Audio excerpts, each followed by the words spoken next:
Salut tout le monde, j'espère que vous allez bien, j'espère que vous êtes en forme pour notre jour 9. Alors écoutez, il est présentement 11h55 heure du Québec. Si vous êtes en Europe, 5 minutes avant 18h. Écoutez, j'espère que vous êtes en super forme. Je ne sais pas quel temps il fait chez vous. Ici, c'est magnifique, une petite neige depuis ce matin. On nous a annoncé ici dans les Laurentides une dizaine de centimètres. Alors, c'est génial. Ben moi, j'aime ça. C'est l'hiver, on veut de la neige. Écoutez, j'espère que vous avez passé une belle journée hier, un bon matin si vous êtes au Québec, bel après-midi si vous êtes en Europe. Moi, je suis vraiment en forme. J'ai hâte de vous parler de la thématique d'aujourd'hui qui est, à vrai dire, on a deux thématiques aujourd'hui. Flip immobilier, donc achat, revente rapide dans le but de faire un profit et la location saisonnière. Et vous allez comprendre pourquoi j'ai volontairement choisi de mettre ces deux thématiques-là ensemble. Donc, évidemment, toujours les mêmes petites consignes que je trouve importantes à rappeler. Si vous arrivez en replay, super important, allez mettre que vous êtes là en replay. L'autre chose aussi, évidemment, si à tout hasard on avait des soucis avec Facebook et que ça coupait, vous restez là, je vais revenir, je ne serai pas longue et on continuera notre live de la journée. Aussi, si ce n'est pas déjà fait, Julie va mettre dans le chat le lien pour le webinaire. Là, ça approche. Donc, vous le savez, hein, si vous avez des questions, on va faire un webinaire ce lundi 25 janvier prochain. Donc, à vrai dire, il y en aura un à 19h30 si vous êtes en Europe, à votre heure à vous, et un autre au Québec, 19h30, heure du Québec. Ça sera l'occasion de m'envoyer toutes vos questions. Donc, si vous êtes déjà avec nous dans le chat, manifestez-vous. Dites-nous coucou.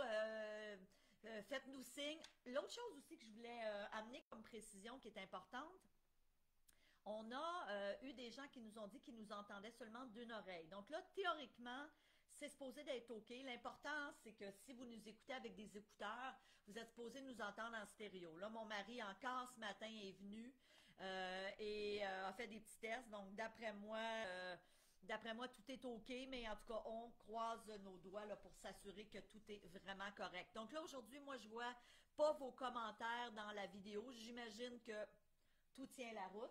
Et avant de débuter, il est présentement 11h57, je vous fais ma petite chronique politique parce que j'ai trouvé ça tellement cute ce matin. J'étais moi, je fais de la marche à tous les matins, donc je dépose mon fils à l'autobus scolaire, puis ensuite, je m'en viens me stationner ici à mon bureau, qui n'est pas ben loin de ma résidence, et je pars marcher. Puis moi, je suis à côté des pentes de ski, alors je monte la montagne. Ah, j'ai Julie qui m'appelle. Oui, est-ce qu'on est là? On est en live? Ah oui, mon micro! Hey, super, merci. Ah, les beautés du direct, c'est ça. J'avais oublié de rapprocher mon micro, donc... alors, c'est ça. Tout ça pour dire que je vais marcher le matin. Puis quand je marche, souvent, j'écoute la radio. Donc, je monte la montagne, je descends dans la forêt. C'est magnifique, mais j'écoute la radio. Et ce matin, je ne sais pas si vous avez suivi hier la journée d'investiture de Joe Biden aux États-Unis. Veut pas, ça beau ne pas être notre pays, à part là, si vous nous écoutez. Je sais qu'il y a quelqu'un qui nous disait hier être à Miami. Ça beau pas être notre pays, mais je veux dire, nous, le Canada, on est collé sur les États-Unis. Même la France, hein, si vous êtes en Europe, on a quand même des rapports étroits avec les États-Unis. C'est quand même une puissance mondiale. Et quand j'ai regardé un petit peu ce qui s'est passé hier pour cette journée d'inauguration, je me disais, coudonc, comment ça se fait que Kamala Harris, la femme de Joe Biden, Michelle Obama, ils étaient tous habillés en mauve. Et là, je me disais, coudonc, est-ce qu'ils se sont appelés pour de se dire on s'habille en mauve? Et je ne sais pas si je vais vous l'apprendre, je ne sais pas si vous allez trouver ça intéressant, mais moi je trouve ça comme vraiment wow. Ils ont expliqué ce matin à la radio qu'il y avait une raison. Alors effectivement, c'était voulu. Et ils ont expliqué que c'était pour envoyer un signe d'unicité. Alors il faut comprendre que les démocrates et les républicains ont chacun une couleur, respectivement le rouge et le bleu, qui les caractérisent. Et quand on fait le mélange des deux, quand on mélange du bleu et du rouge, ça fait quoi? Ça fait du mauve. Hey, j'ai trouvé ça vraiment wow. Je vous le compte, j'ai encore des frissons. Alors, tout ça pour dire que Joe Biden, on peut être en accord ou non avec son élection. Là, je veux pas lancer un débat. Est-ce que vous êtes pro-Biden, pro-Trump? C'est pas le but ce matin, aujourd'hui.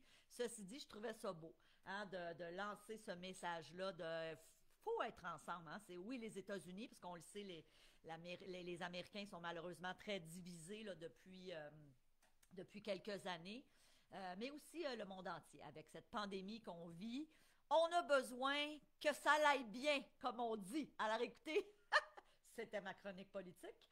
11h50. Mais c'est intéressant. J'ai trouvé ça très intéressant quand j'ai entendu ça ce matin. Et je suis certaine qu'il y a plein de gens qui m'écoutaient aujourd'hui et qui ont appris quelque chose aujourd'hui. Alors, ceci étant dit, Jason Immobilier, si vous êtes prêts et prêtes. Malheureusement, je ne vous vois pas là, dans le chat aujourd'hui. Je ne sais pas comment ça se fait. Fait que j'aime ça, habituellement, je peux vous saluer. J'imagine que vous êtes là. I hope so. Je vois même pas les commentaires là, de Julie et de Célina, donc ça me confirme là, que c'est juste de mon côté. Fait qu'on y va, il est midi. Si vous êtes au Québec, 18h si vous êtes en Europe.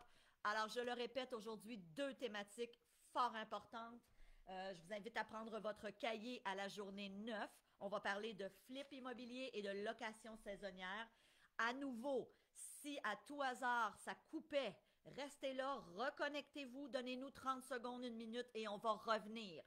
L'autre annonce vraiment importante, Julie a fort probablement, au moment où vous m'entendez, mis dans le fil d'actualité le lien pour vous inscrire au webinaire de lundi. Très important de réserver votre place, de procéder à votre inscription officiellement. Ça ne sera pas sur ce groupe-ci. On va vous envoyer un lien par email. Donc, c'est vraiment important de procéder à votre inscription et ce sera l'occasion pour moi de répondre à toutes vos questions. Vous choisissez la représentation en fonction du pays où vous êtes. Si vous êtes en Europe, prenez 19h30 heure de Paris. Et si vous êtes ici au Canada ou encore aux États-Unis, au Québec, choisissez la représentation du Québec, 19h30 heure du Québec. Et prévoyez-vous un minimum là, 2h30, des fois ça va jusqu'à 3 heures, surtout pour le webinaire du Québec, parce qu'on a beaucoup, beaucoup de gens. Et ce qui est super important, on va prendre les questions seulement le jour même. Donc, quand on va ouvrir le live, donc ça donne rien en ce moment de nous envoyer déjà vos questions. On veut privilégier les gens qui seront en live avec nous. Donc, à ce moment-là, dès qu'on va partir le live, on va vous indiquer comment déjà, d'ores et déjà, nous envoyer vos questions. Et moi, je les prends en direct. Donc, vous allez voir, c'est vraiment le fun. Ça se passe dans mon studio. Donc, c'est pour ça que je vous dis, on ne sera pas sur la page Facebook ici. Ça se passe dans mon studio en live. Ça va être une super de belle soirée, je vous le dis, et je vais répondre à toutes vos questions. Bien évidemment, on vous demande d'être très respectueux. Si vous avez 42 questions, c'est pas une bonne idée de nous envoyer ça là, tout d'un coup. Donc vraiment, on vous demande de privilégier les questions qui sont les plus importantes pour vous. Si au cours du 10 jours de coaching, vous avez eu 1 ou 2 thématiques là, qui vous interpellent et que vous avez quelques questions, regroupez 2, 3, maximum 4 questions et envoyez-nous ça. Ça va nous faire plaisir de vous répondre. OK. Donc, Julie qui m'appelle. Oui, bonjour Julie.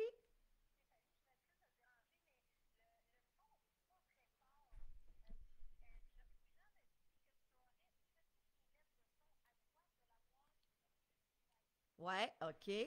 Ouais. Là, je viens d'augmenter le son. Alors, vous me direz si ça fonctionne. Je sais que ça prend quand même un petit peu de temps. Là. Je suis avec Julie, hein, juste pour vous dire. Là, je réponds pas au téléphone comme ça. Parce qu'on m'avisait que le son était pas très fort. Donc, ça prend peut-être un petit 30 secondes pour s'assurer là, que tout est OK. J'espère que c'est la bonne roulette, mais je pense que oui. Est-ce que ça semble être mieux? Julie, est-ce que tu es là? Allô? Encore plus fort? OK. Ben là, je l'ai mis au bout. Je suis vraiment au bout. Ouais. OK. Alors, maximum. OK. Près du micro.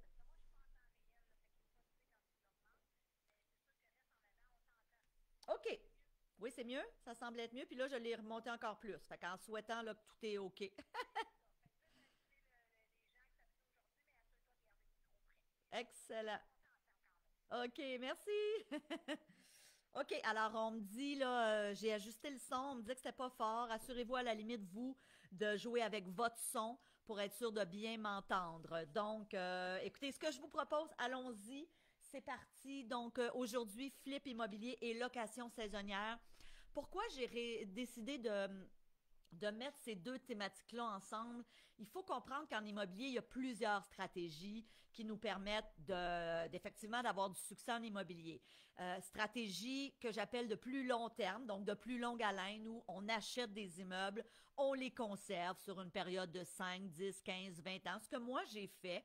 Et un jour, ben, on peut soit vendre nos propriétés ou encore on peut décider d'en tirer les revenus à partir du moment où les propriétés sont payées.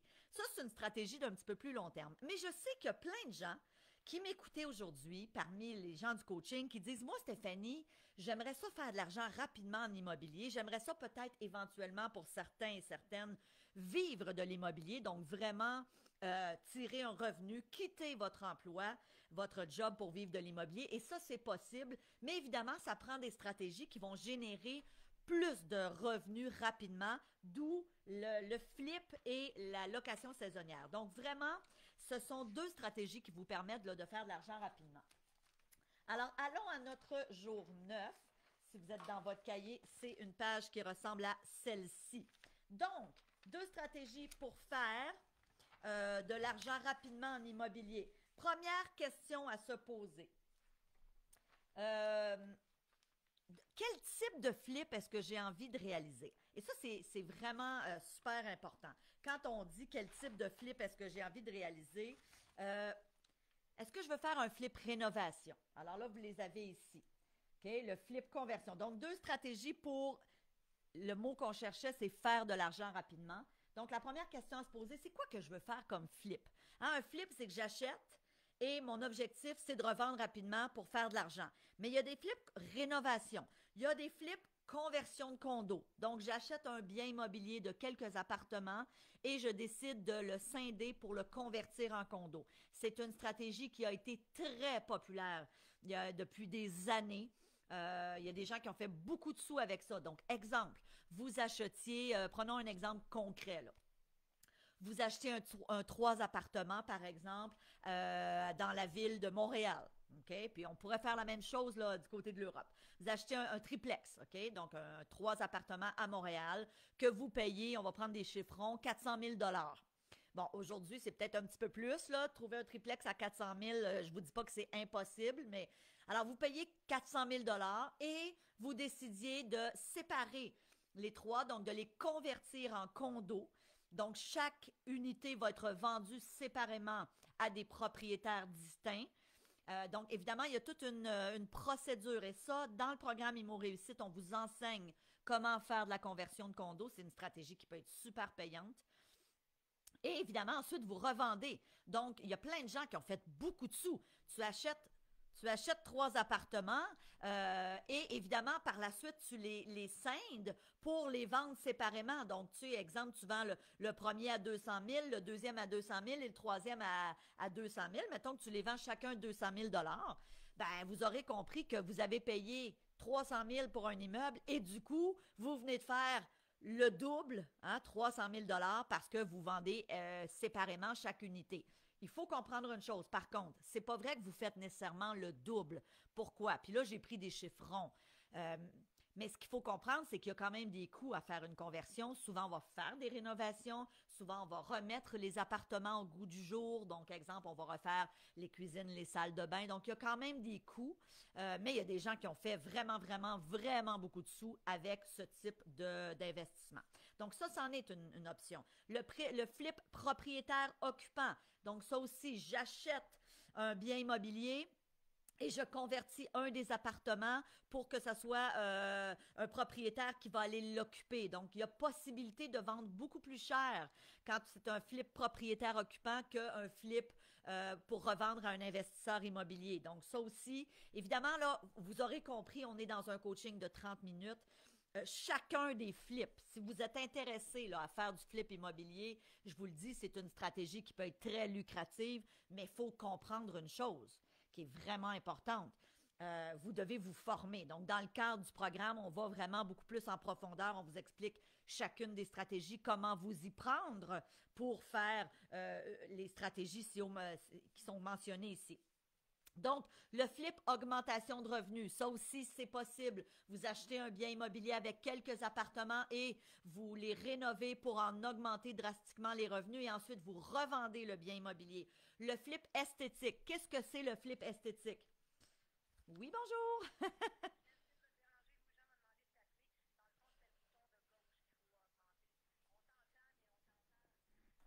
Le, le bouton de gauche, OK, ben là, je viens de le faire, là. OK.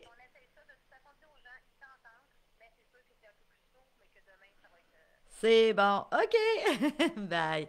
Bon, alors écoutez, je m'excuse, c'est que là, on m'appelle de tout part, de tout bord, de tout côté, pour me dire que le son, là, je l'ai mis au maximum. Donc, j'espère que c'est OK puis que ça tient la route. Malheureusement, c'est ça, on a des petits soucis là, depuis le tout début avec notre son. C'est un nouveau micro. Moi, je l'aime beaucoup, ce micro-là, mais manifestement, il nous en fait voir de toutes les couleurs. Mais je trouve ça sharp, un gros micro comme ça. Avant, c'était le micro de mon ordi, puis c'était vraiment la catastrophe. Alors, ceci dit, j'espère que tout est mieux. Là, je l'ai mis au maximum le volume.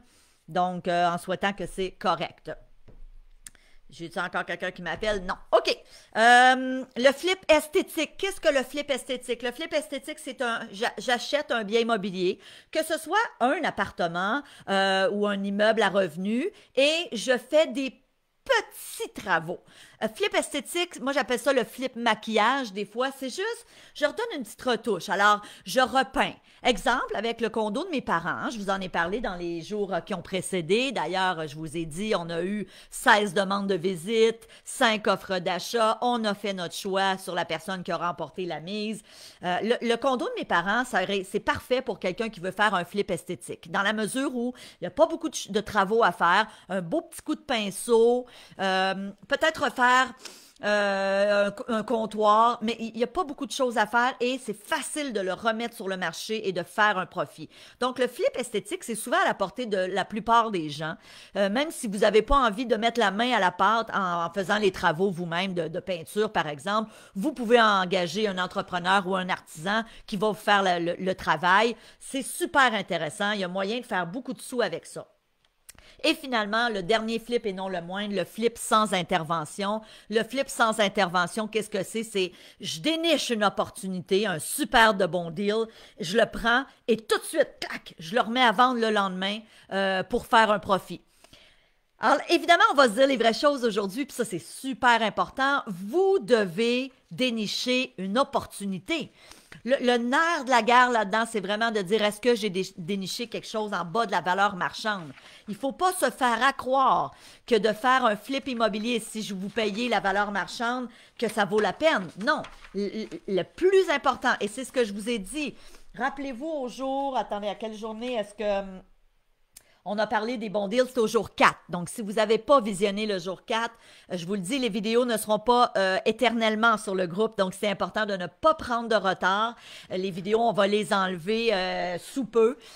Au jour 4, on a parlé de comment dénicher des bons deals, comment avoir accès à des reprises de finances, comment avoir accès à des avis de 60 jours, des reprises bancaires. Donc, tout ça, souvent, c'est très propice à faire du flip immobilier. Des successions, des divorces. Ah, moi, le meilleur exemple, là, c'est le condo de mes parents. Ben, évidemment, c'est pas une succession parce qu'ils sont encore vivants, mais parce que j'ai placé mon père là, en catastrophe là, il y a quelques semaines, donc très rapidement. On a mis en vente. Mes parents n'habitent plus. Le condo est vide, donc et moi, de mon côté, j'ai mon assiette pleine dans la mesure où avec mon entreprise, ma famille, m'occuper aussi de mes parents, les relocaliser, je me suis dit, OK, je veux vendre, on met un prix pour vendre.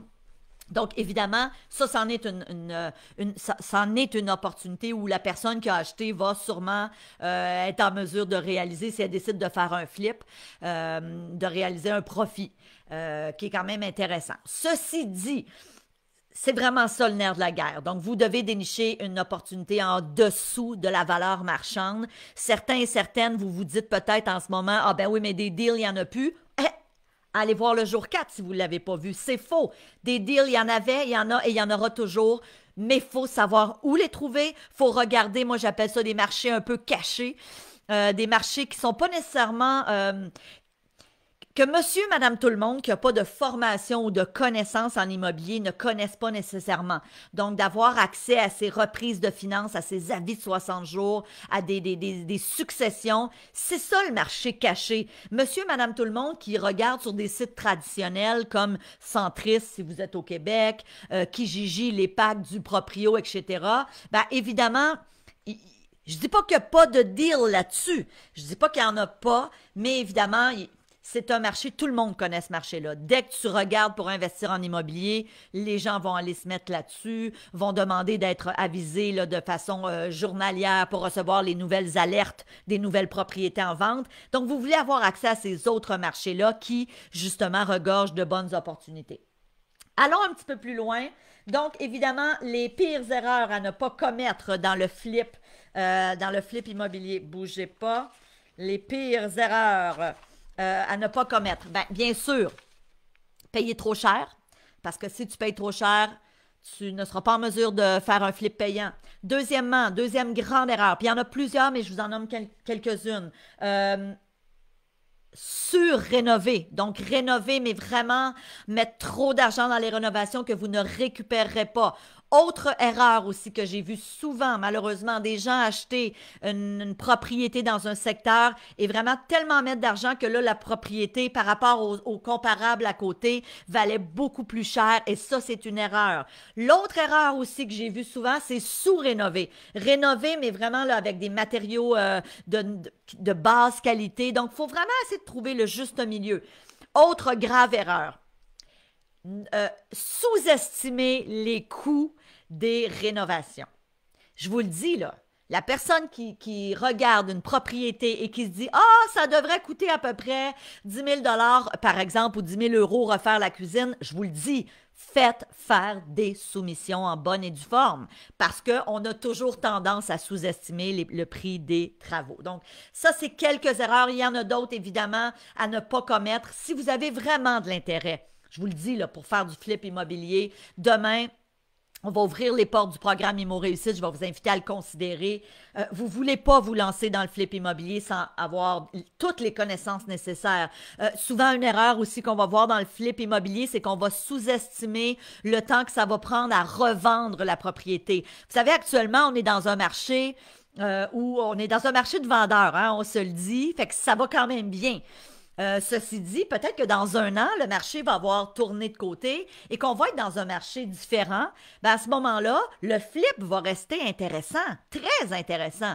Ceci dit, la plus grande erreur souvent que les gens vont faire, c'est qu'ils vont acheter une propriété, ils vont faire des menus réparation ou encore un peu de maquillage, ils vont la remettre en vente en se disant « Ah, ça devrait me prendre 2 mois à vendre la propriété ». Mais c'est parce que si ça t'en prend 6, bien évidemment, ton profit, tu viens de gruger dans ton profit, ce qui devient un peu moins intéressant.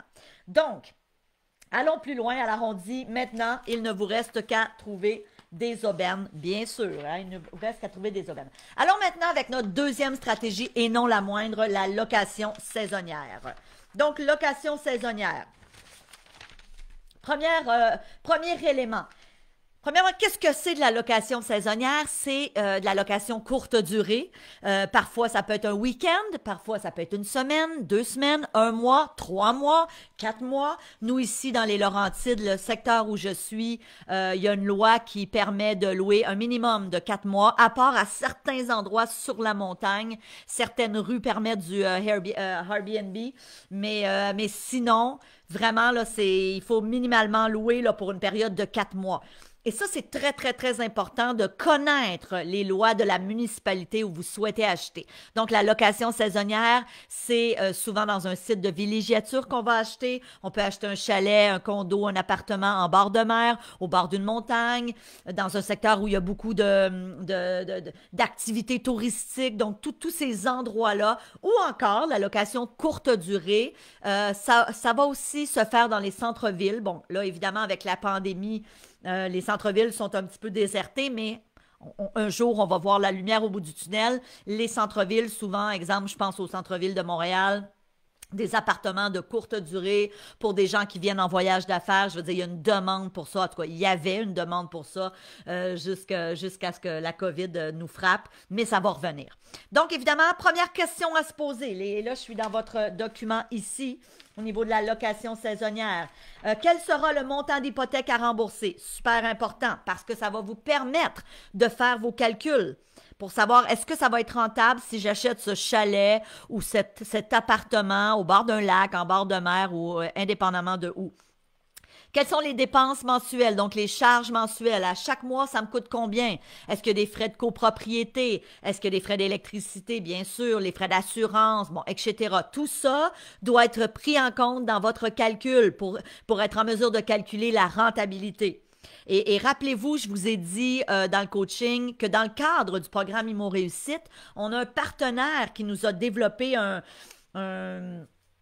un chiffrier qui vous permet de calculer la rentabilité du bien que vous convoitez. Mais il faut comprendre qu'en location saisonnière, le calcul se fait différemment. Donc aujourd'hui, je vous donne les grandes lignes, mais bien sûr, si vous décidez éventuellement de vous lancer en location saisonnière, ben je vais vous inviter, si vous faites partie de nos membres, à aller voir tous les modules qu'on a développés sur comment bien rendre marketable, je sais pas si ça se dit, mais bien marketer votre bien locatif, comment le mettre en valeur, comment vous démarquer de vos concurrents. Tout ça, c'est super important. Mais je vous le dis, il y a beaucoup de sous à faire. Actuellement, nous, dans les Laurentides ici, la demande pour des chalets locatifs, ça fait longtemps qu'il n'y en a plus. C'est pratiquement impossible d'avoir un condo ou un appartement près des pentes de ski, et ça depuis plusieurs mois. Donc, curieusement, la pandémie a fait en sorte que les gens avaient besoin de sortir de la ville, de venir peut-être passer du temps là, dans un endroit féerique, et ça fait en sorte que depuis plusieurs mois, c'est à peu près impossible de se trouver quelque chose ici dans les Laurentides. Troisième élément à se poser comme question, quels sont les revenus estimés? Donc, est-ce que vous connaissez quelqu'un qui loue dans l'endroit où vous souhaitez acheter? Moi, je dis souvent aux gens, faites le test de l'annonce. Donc, le test de l'annonce, c'est quoi? Faites une annonce fictive que vous allez mettre sur le web. À la limite, c'est sûr que idéalement, on veut avoir des photos, et sachez que c'est possible. Vous pouvez prendre, dans le fond, des photos d'un appartement qui est similaire et mettre un prix. Donc, vous allez le voir, hein, c'est une question de... Moi, j'ai toujours fait ça avec mes immeubles à revenus. Quand j'ai commencé et que c'est moi-même qui louais les appartements, je mettais des annonces et je voyais, OK, est-ce que c'est loué assez cher? Si j'avais tellement d'appels, ben là, j'augmentais un petit peu le prix jusqu'à arriver là, ce que j'appelle au sweet spot, là, au prix qui était juste parfait, qui me permettait d'avoir quand même le choix des locataires, mais en même temps, qui faisait en sorte que je me disais, OK, je suis au top du marché. Donc, quels seront les revenus estimés? Et je vous le dis, dans le cadre du programme, on vous accompagne vraiment pour bien calculer. Parce que moi, étant une fille plutôt conservatrice de nature, je dis toujours à mes membres, t'es mieux de calculer que tu loueras pas nécessairement 52 semaines par année ton appartement ou 365 jours. Soyez plutôt conservateur. Donc moi, vraiment, ma ligne de pensée, c'est vas-y plus conservateur. Fais ton calcul de sorte que, exemple, ça va être loué, je sais pas moi, 6 mois par année. Donc il y a plein d'éléments qui vous permettent d'estimer combien de temps vous pouvez le louer, dépendamment si c'est, exemple ici dans les Laurentides, la saison de ski, c'est clair qu'il y a énormément de demandes.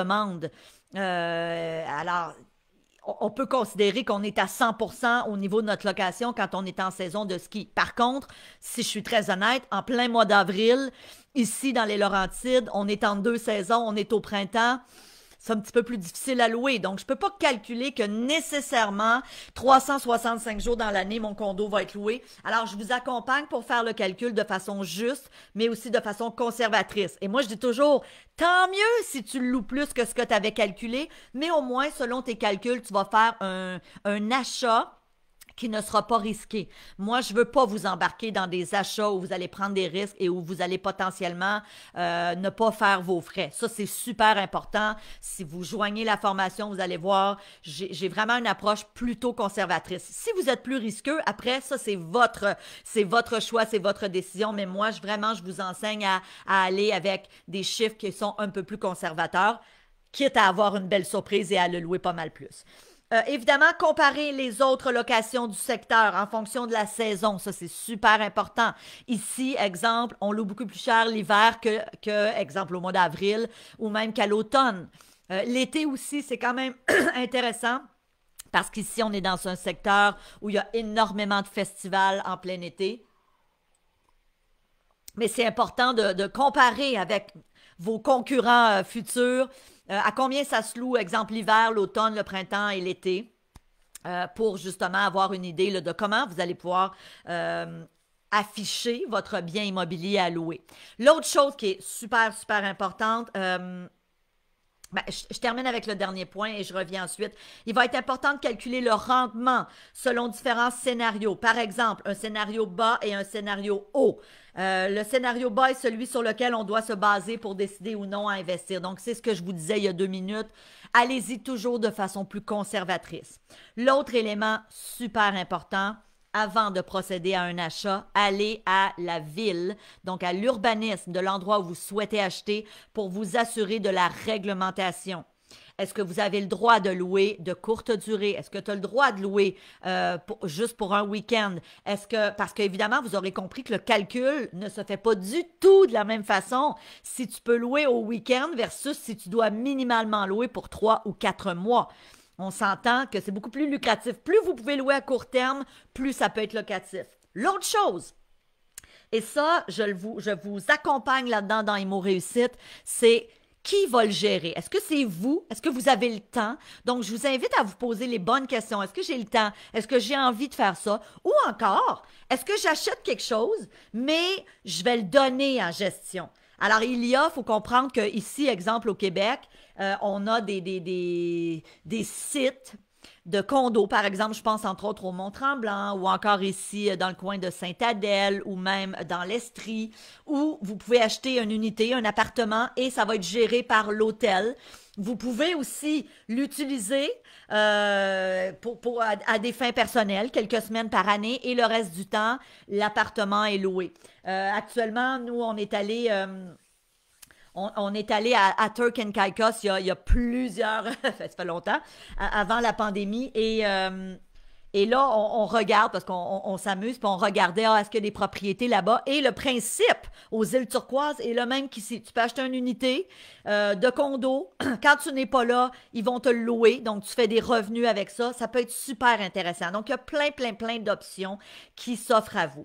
Alors, écoutez, évidemment, là, je sais que vous avez peut-être plein de questions. Bien sûr, je vous le dis, demain, c'est demain que j'ouvre les portes d'une nouvelle cohorte du programme Immo Réussite. Si ce que j'ai dit aujourd'hui pour la location saisonnière, pour le flip, ou encore si vous avez le goût d'acheter un bien immobilier et de le conserver, quel que soit votre objectif, si vous êtes sérieux dans votre désir d'investir en 2021, commencez par vous former.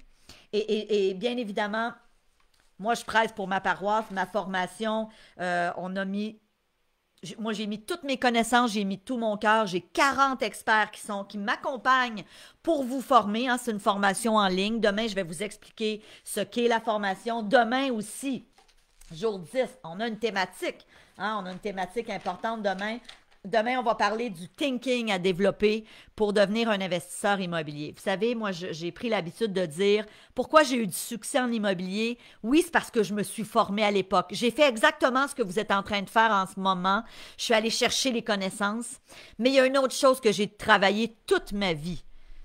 Et encore aujourd'hui, je continue à travailler ça, c'est mon mindset, c'est mon thinking. Moi, je me suis défaite de mes croyances limitantes à l'effet que c'est dur de faire de l'argent, que des deals, il n'y en a plus, que les locataires, c'est l'enfer. J'ai mis ces croyances, je les ai déboulonnées. Et c'est super important parce qu'on a beau avoir toutes les connaissances, si malgré toutes les connaissances en immobilier, vous avez encore des craintes, des doutes qui vous empêchent de passer à l'action, ben vous investirez pas en 2021. Et si c'est votre désir, ben évidemment, soyez là demain au jour 10. Je vais parler de l'opportunité du programme Immo Réussite, mais aussi, je vais vous donner des outils pour travailler votre thinking, pour vous défaire de peut-être ces croyances qui vous limitent et qui vous ont peut-être jusqu'à ce jour empêché de passer à l'action. Alors avant de terminer, je demande à Julie de mettre dans le chat le plan de cours. Vous pouvez commencer à regarder qu'est-ce que c'est le programme Immo Réussite. Vous allez voir tous les modules, on parle de plus de 40 heures de formation. Alors, prenez le temps de le regarder. Qu'est-ce que c'est le programme IMO Réussite? L'autre chose aussi, assurez-vous de vous inscrire, de réserver votre place gratuitement pour le webinaire qui aura lieu lundi prochain, le 25. Donc, choisissez la représentation en fonction de la région où vous êtes. N'oubliez pas, allez me mettre des commentaires. J'aime ça. Je ne sais pas si vous le remarquez, mais quand vous m'écrivez des petites notes, je vous réponds. J'adore ça, vous lire. J'adore ça. Si vous êtes en replay, écrivez-moi que vous êtes en replay.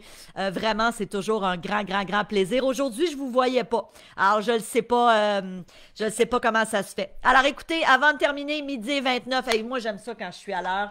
Donc, c'est un rendez-vous demain, mes chers amis. On se revoit. Je vous embrasse virtuellement et demain, soyez là pour le jour 10. Bisous tout le monde. Bonne fin de journée. Salut!